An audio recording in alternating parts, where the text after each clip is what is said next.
কিরে, পায়ে 2 টাকার স্যান্ডেল, গায়ে কুচকানো শার্ট, তোর এই ভার্সিটিতে ঢুকার ভিসা কে দিল রে? তোরা এভাবে কেন বলতেছিস? আরে শুনি না, তুই থাকস কই? আমার বাসা ভাই পাশের বস্তিতে। এটা হচ্ছে প্রাইভেট ইউনিভার্সিটি, এখানে স্মার্ট আর রিচ কিডরা পড়তে আসে। আর তোর মতো আবুল ইউনিভার্সিটিতে চান্স কেমনে পাইলি? শোন, ওনা তোদের মতো ড্যামেজ স্টুডেন্ট না যে সেমিস্টার ফি দিয়ে পড়তে হবে। আর এই ইউনিভার্সিটিতে পড়তে কোনো টাকাই লাগে না, ওর মেধা দিয়ে চান্স পেয়েছে। নেক্সট আর কিছু বল। নেক্সট আমি বলতেছি, ওদের মতন স্টুডেন্টদের জন্য না আমাদের ভার্সিটিটা একদম পুরো গুলিস্তানের বাস স্ট্যান্ডের মতন হয়ে গেছে। তোদের জন্য না এই ভার্সিটি না। আই তুই কি বলতেছিস এগুলো? কাউকে রেসপেক্ট করতে পারিস না? এখানে রেসপেক্টের কি আছে? তোর ড্রেস আপ দেখছিস, ওর জন্য এই পরিবেশটাই নষ্ট হয়ে গেছে। স্টপ রাইসুল, তুই সামনে আগাও, আমি আসছি, কথা আছে। খাও। না না, কোনো সমস্যা নাই, আমার পেটে ক্ষুধা নাই, আমি খেয়ে আসছি, পেট ভরা আছে। আমি দুটো অর্ডার করেছি, একটা তোমার একটা আমার। খাও। আচ্ছা। এই শোনো, তুমি তো ম্যাথ অনেক ভালো পারো, আমি না অনেক বেশি দুর্বল। তুমি কি আমাকে একটু ম্যাথ শেখাতে পারবে? শিওর? তাহলে অফ ডে গুলোতে তুমি আমার বাসায় এসে ম্যাথ শেখাবে, বুঝছো? অবশ্যই, কোনো সমস্যা নেই। দেখো তো এটা কেমন। এটা তো ছেলেদের জুতা, তোমার পায়ে মানাবে না, এই তোমার জন্য মেয়েদের জুতো প্রয়োজন, এইখান থেকে নাও। এটা আমি আমার জন্য নিচ্ছি না, তোমার জন্য। আমার জন্য কেন? এটা আমি তোমাকে গিফট করব, দেখো তো কেমন, পছন্দ হয়েছে? আরে আজকে তো আমার জন্মদিন না, আমার জন্মদিন তো 2 মাস আগে চলে গেছে, সামনের বছর আবার আসবে। জন্মদিন না তো কি হয়েছে, আমি তোমাকে এমনি গিফট করব। না না না, গিফটের দরকার নাই, সমস্যা নেই। গিফট নিবা না? আচ্ছা ঠিক আছে, কালকে থেকে তো তুমি আমাকে টিউশন করাবে, সেই টিউশনের অ্যাডভান্স পেমেন্ট হিসেবে তোমাকে আমি গিফট করবো।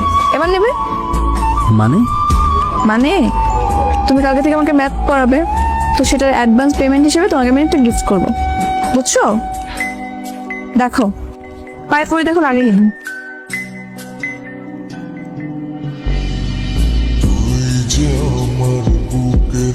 মা বসে আছো কেন? চলো খাম লগে, আও খাওন দাও। কি ব্যাপার মা, ভাতটা দাও খাই। স্টাইল শেষ রামদম কি? শোনো, আমি নতুন একটা টিউশনি পাইছি, ও টিউশনিতে আমি অনেক টাকা পাবো। আল্লাহর মধ্যে টিউশনে টাকা পাইলে আমাকে পুরো মাস চলে দেবো, ওর টেনশনের কিছুই নেই। আলহামদুলিল্লাহ।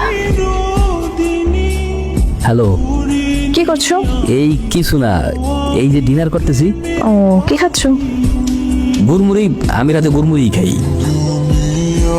আচ্ছা শোনো, কালকে তো ভার্সিটি অফ, তো কালকে কিন্তু চলে এসো। হ্যাঁ হ্যাঁ ঠিক আছে, আমি সকাল সকাল চলে আসবো। তুমি আমার ফোনে অ্যাড্রেসটা টেক্সট করে দিও। Okay bye.